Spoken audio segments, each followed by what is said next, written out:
So today we're going to make my real deal New Mexican hatch green chili stew. I'm going to start with about 3 pounds or so of a pork shoulder that's been cut into bite-sized pieces.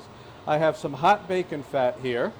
I'm going to spread these out about this much to start with. Sprinkle them, this is the pork sprinkled with a little bit of cornstarch to help the browning process.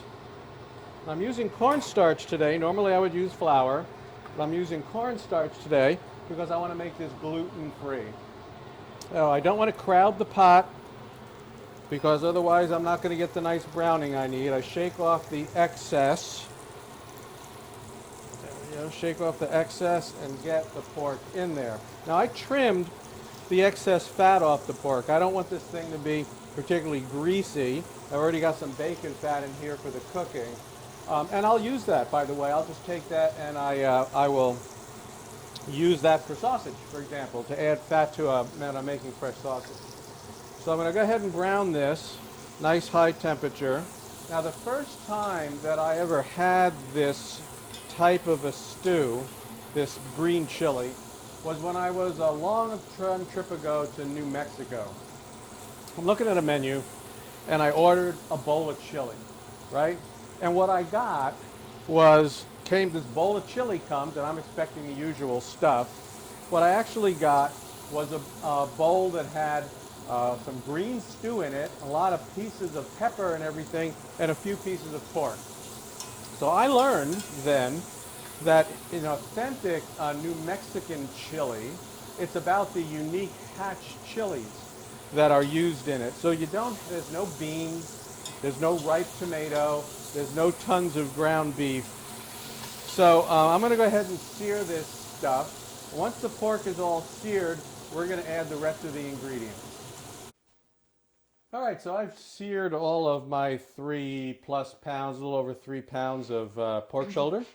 Got it nice and brown, all the little bite-sized pieces here. And so now we're going to here for the rest of the show.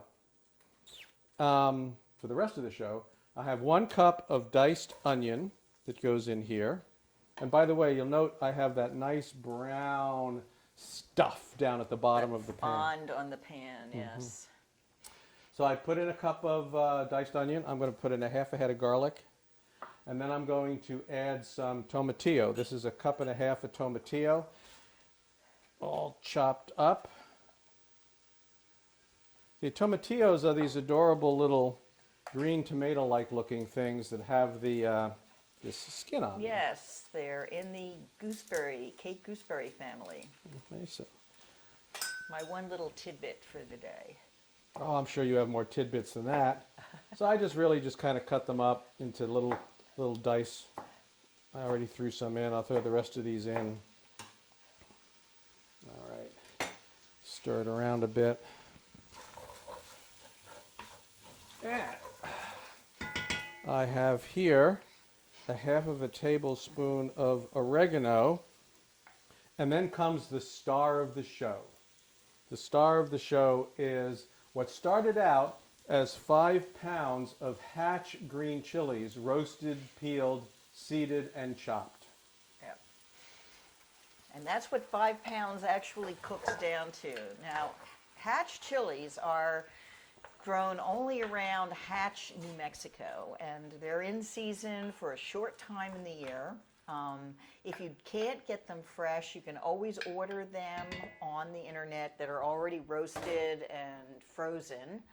And so I actually, a couple of years ago, I tried this, and with the recommendations of the folks, they said, oh, our medium chilies are really mild this year, so if you like those, get medium hot.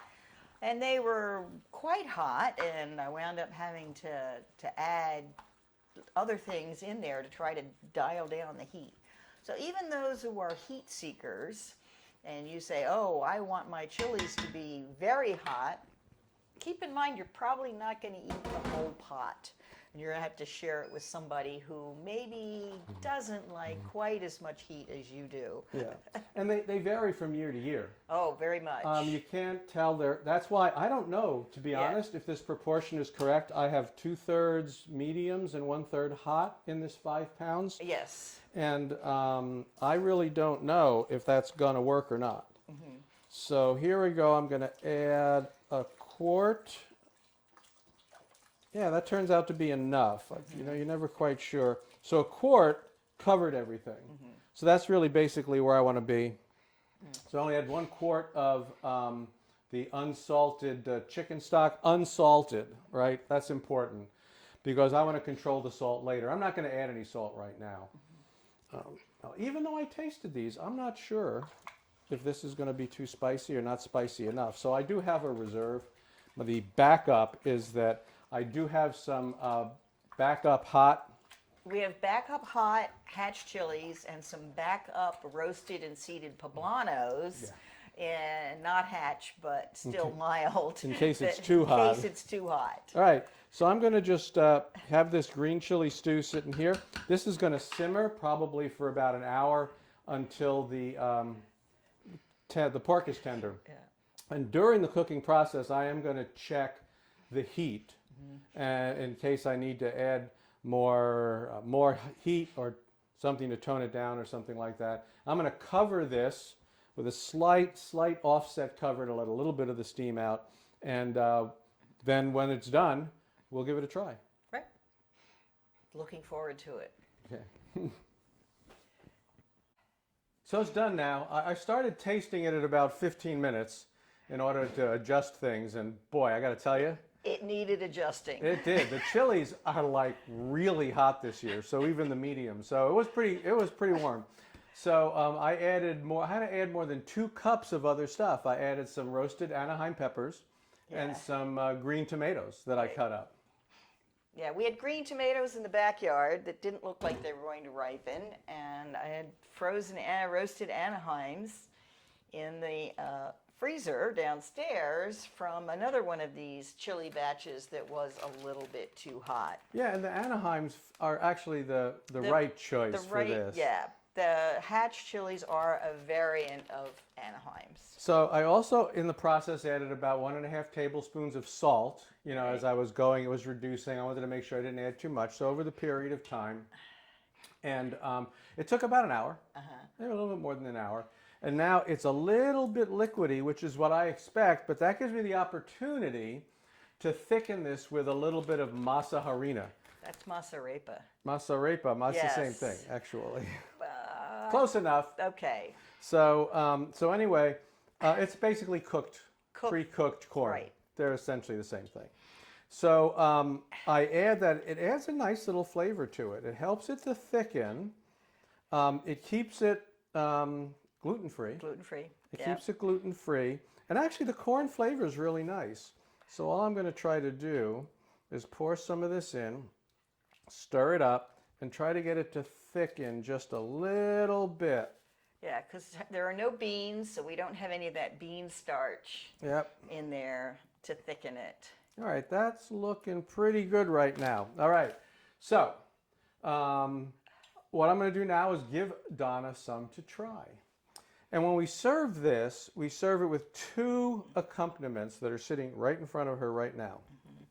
And it's a crema, okay, and the other one is cotija cheese. Now, they each have a purpose.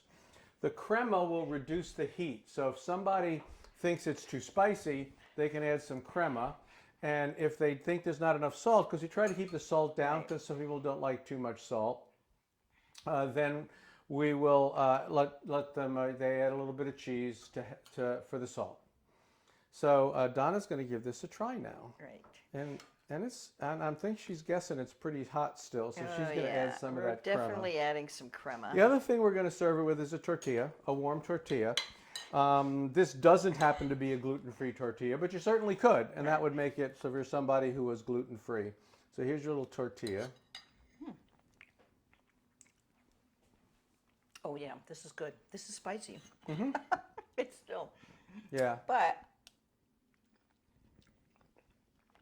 when you get a little pork in there, it's fine. Mm-hmm. It's just when you're just having the liquid Yep. that you get that spice. Okay. All right. So that is, as you can tell, it's green. There's no beans. There's no beef. So this is the real deal. New Mexico hatch chili stew.